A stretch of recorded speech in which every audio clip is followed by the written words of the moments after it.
before the sun had thrown its first ray, or the redbirds chirped their first note, all four children were gathered in the boys' bedroom, too anxious to sleep.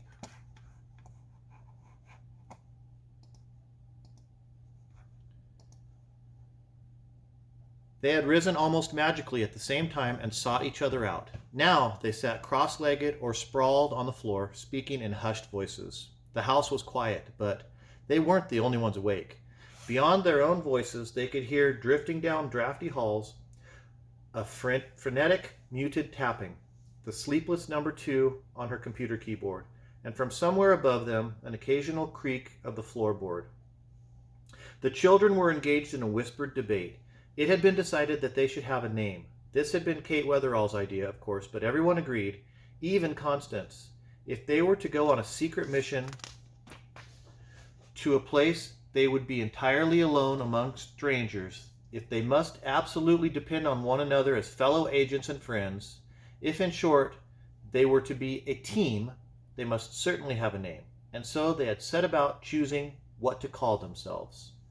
I was thinking something like the Great Kate Weatherall Machine and her Stormy Companions, said Kate. Kind of plays on the weather theme.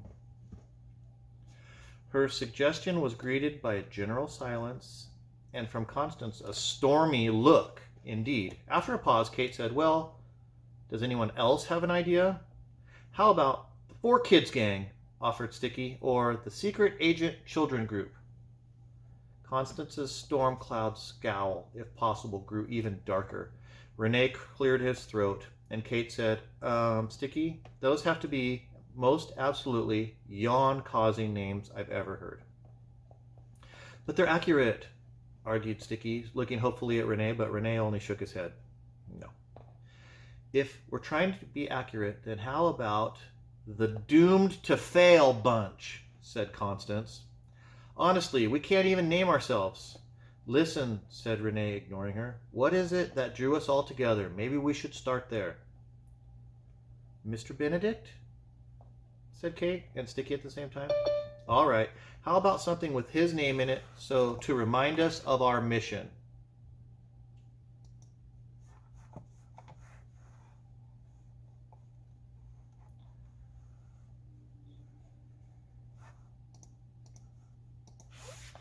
Mr. Benedict's very secret team, said Sticky. Everyone groaned. Kate said, how about Mr. Benedict and the Great Kate Weatherall? Don't even finish that one, said Renee. The Mysterious Benedict Society, Constance said, rising as she spoke. Then she left the room, apparently convinced that no more discussion was necessary. And, as it turned out, she was right.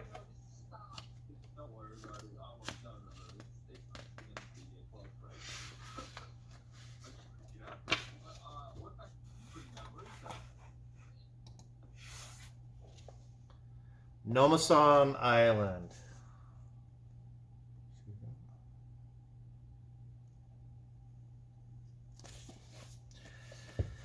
Stonetown Harbor had always been a busy port. Ships streaming in and out, weighing anchor at all times. Countless stevedores and sailors as busy as ants, and the docks piled high with cargo.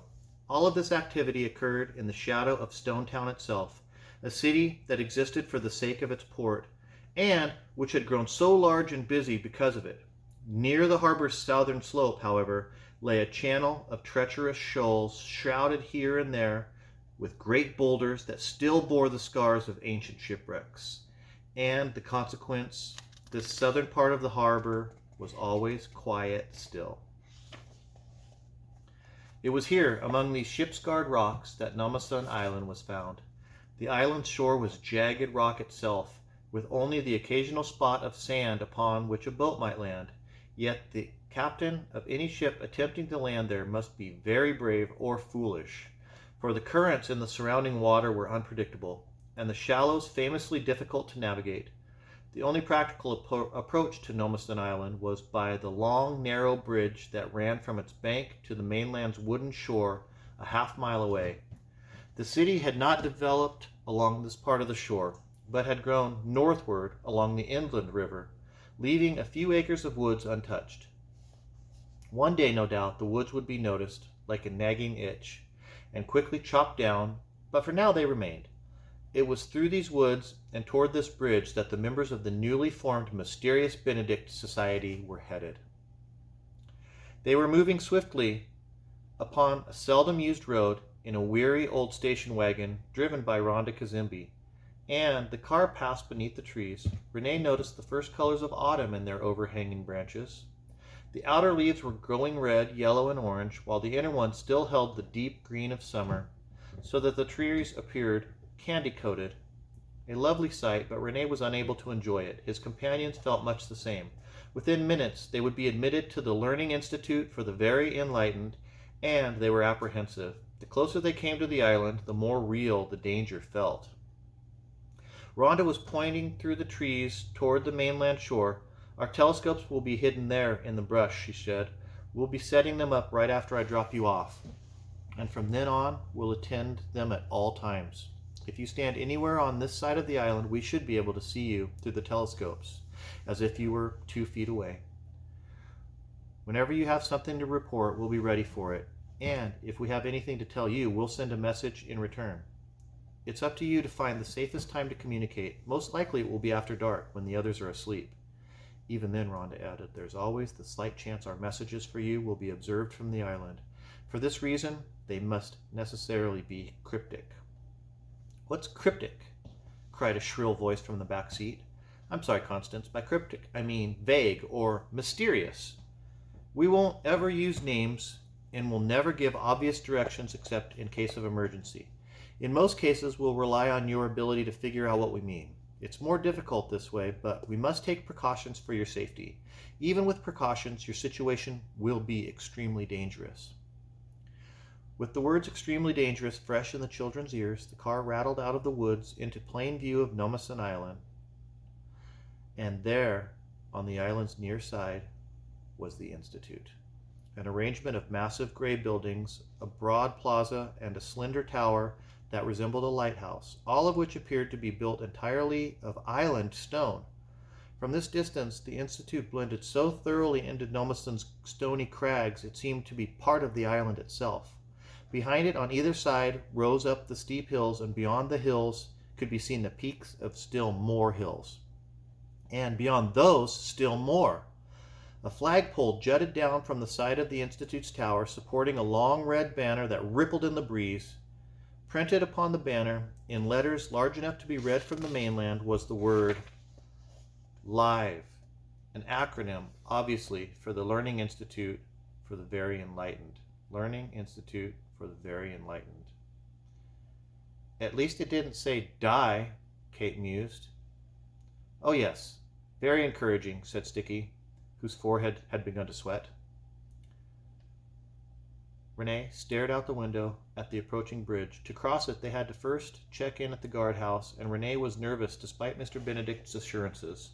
New students were admitted all the time, said Mr. Benedict, and Mr. Benedict had made every arrangement and had followed every proper procedure, but still it was normal to feel nervous.